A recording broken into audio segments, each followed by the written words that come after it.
Alicia's work well, but I will pretend that I know less than I do. So we will make this conversation interesting for all of you who might not know Alicia's work.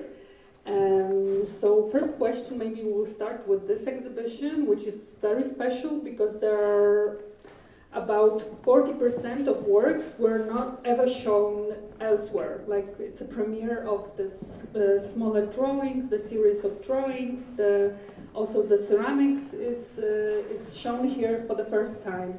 So this is very special for me and for Alicja. So the title of the exhibition comes from this particular piece that you are sitting on. It's totally for this purpose.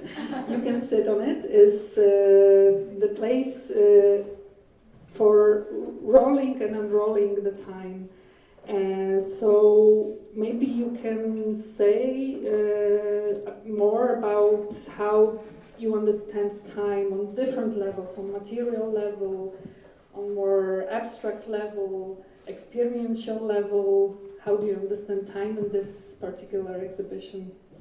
My works are, in my opinion, they're full of different layers and folds. And some of them might not be obvious from the first sight.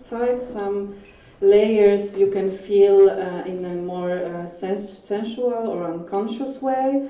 But time is one of the layer that is important for me as an inspiration, and this inspiration comes from my memories, from the memories that are connected with everyday gestures and everyday moments. So let's call it small memories, but let's not underestimate them.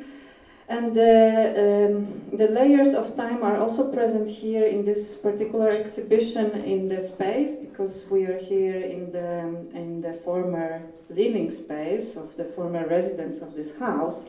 And I'm extremely happy that this exhibition can unfold, because this exhibition also in a way unfolds while you move through the rooms. Unfolds in the relation to the space. And because the space consists of several rooms, you can walk around and you can find different points of perspective. So it's also the time of you moving through the space is also important, because you can find different points. And the time is important because you can sit on one of the three objects that are meant for exactly sitting and taking time. The time is also present in the works in which I use different media like ceramic, textile, and textiles are hand dyed by me with natural plant dyers, and drawings. And then each of this technique or medium requires different amount of time to create it. Yeah, thank you so much. Of course, there's a lot to say more, but we are like, we want to make it interesting for you, so we want to delve in deeper maybe. But you mentioned already, and it is super important also for me as a curator, that the visitors are making the space alive. They are the essential part of the work, and we worked before on an exhibition in Muzeum Sztuki in Łódź that we also chose Alicja's works and the works from the collection, and what was super important for us was the, we may say, choreography of the movement of the viewers, and how we can maybe suggest slowing down a bit by picking those works, not another works, and those kind of settings, not different settings. So maybe you can tell us more about this presence of the viewer and how it is important, and how the movement as well is important for you. Movement of sight, of seeing the works, and how also the body of the viewer is super important for your works and for the exhibitions. I create works for them to be seen. And then I create exhibitions in the way that works are in a dialogue with themselves, with the space, and with the viewers. And the viewers are for me important, because then everything happens, and then the work can start to actually live, because they are, especially sculptures, objects, they can be seen from different angles, different dimensions, different perspectives, and depending how we move in the space. And that's for me really important, because then we are becoming aware of our presence, and we can start to be aware of our senses, of our dimensions, and then I think the magic for me happens, because the work starts to live, and we are gaining something from them. And then in this particular space, there are several motifs that also, on a visual way, also talk about the movement. And there are specific shapes that you can notice while seeing different works around. And these are lines that follow curves, the round shapes that also are drawn on the drawings with the particular movement in mind. And the movement is also visible in the textiles, in the way they are formed, draped. And then when you move your, when you look between, and if you move between the textile and the ceramic, you can also see that there is a relation between them, and it's a relation that's about how works are made, and then that requires movement as well. So I hope you can also follow my gestures of making works, and that also can kind of, you can maybe embody it in a way. So I believe that it's in a dialogue, but this dialogue, I think, has to be about movement. Yeah, especially those, when you move around, even now they move a bit, so they are really delicate materials. So it's really, this exhibition and Alicja's work invite us to kind of, as I said, maybe slow down and kind of have this subtle reflections and subtle experiences, like noticing this subtle shifts of perspectives of our gaze, how it moves, how it is embodied in our whole body. That is super important, that we are not perceiving art, experiencing art only through our gaze and our brain. It's not only intellect, but intellect as a brain is embodied in the whole body. So in a way, we sometimes, using social media and being online a lot, we forget about like how we are here now with our whole experience and all of the senses. So I think that this space invites us to kind of tune in a bit more, and it's an invitation also for you to move around and perceive art in a different setting. Especially this drawing, you might not know Alicja's work, but for me it was a revolution in a way, in how it literally invites the viewer, how it's like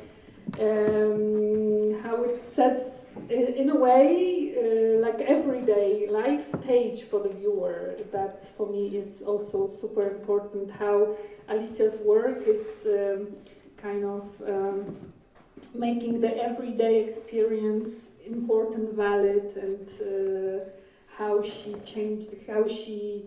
kind of transforms it into something special, how she shifts the everyday objects and materials into something that is not related maybe to particular stories, for example, in her life, or but can evoke our memories and our kind of sensations. I think that is also important. Is it? Almost about time. But are there any questions maybe yeah. from the audience?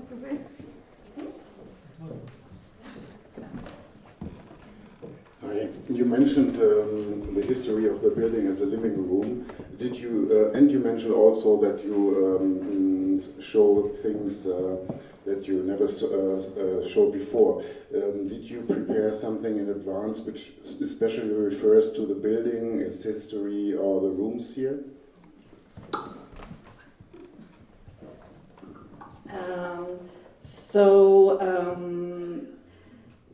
The work that I prepared and the exhibition is prepared especially for the space. So actually to tell like a kind of a backstage details, in the way I work, I always make a maquette of the space, a three-dimensional real model, so not a virtual model, and it helps me to think about the space.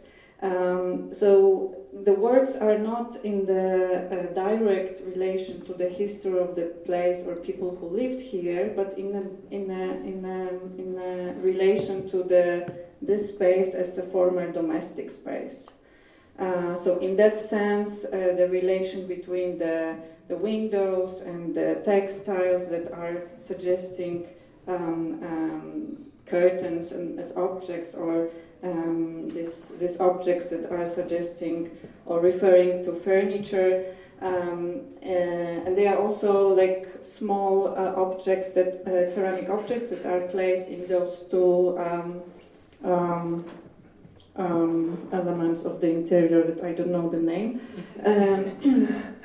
and they are especially important for me because in those two works I go in a direct relation with the place, and they are about small gestures, and the titles of them are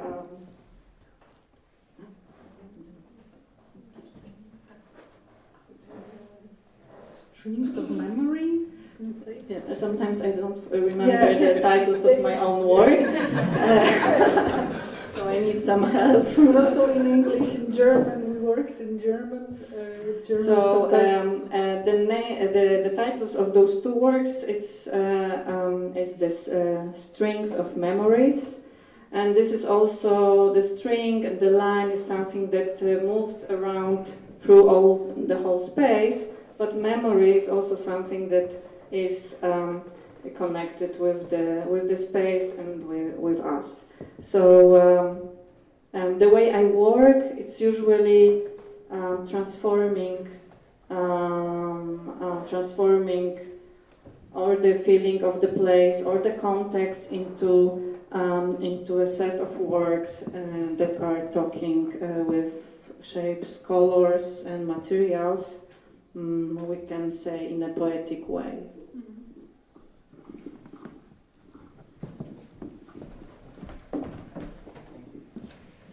Well, I have a question regarding the concept that you have about time. So my question is there any correlation to quantum theory? So is there any kind of association of the works that you created with, let's say, these multiple timelines entangling between each other, or anything like that? I'm sure there is. I'm not the specialist in quantum physics, but like as far as I know, what I do, so art and how it moves through times and materials and spaces, I'm sure there is a connection.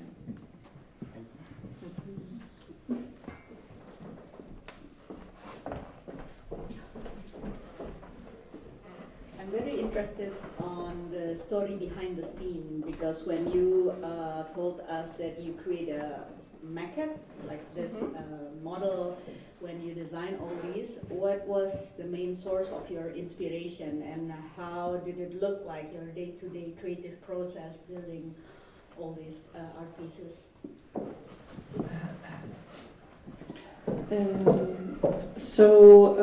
Of course, all the work that you see, they are coming from the previous work, so it's always a line of works that were before, and I continue with subjects and materials that are interesting for me, and I see if this particular space or invitation to make an exhibition is an inspiration to dip more into what interests me. So in that sense,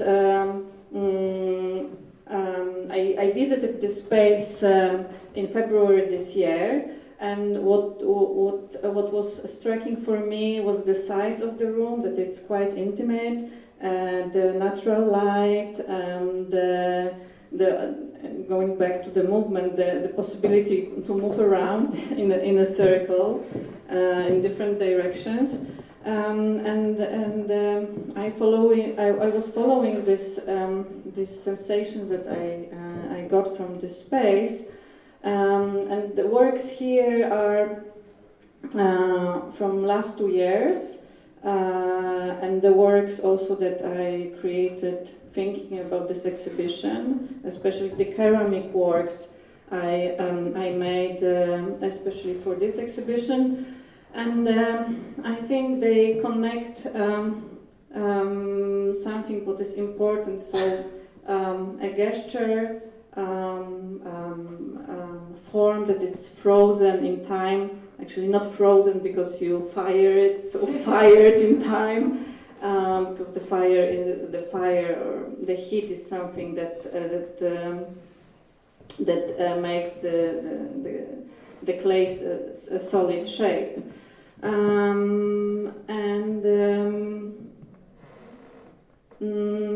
don't know if I answered your question, because it was a big question. Inspiration, so Yeah. tell us your inspiration. So the main inspiration is everyday life that I observe, my memories, and then as I said before, I think it's always about transforming. So and I use something that I called soft abstraction, because I think that simple abstract forms, geometrical forms, is something that helps me to decide about forms. But then I like to think about the geometrical forms as something that you can form and in a soft way. So that's what I do. So I curve the things, and I transform things, and in the way I can move from the directness of, for example, everyday objects into objects that are carrying some kind of poetics.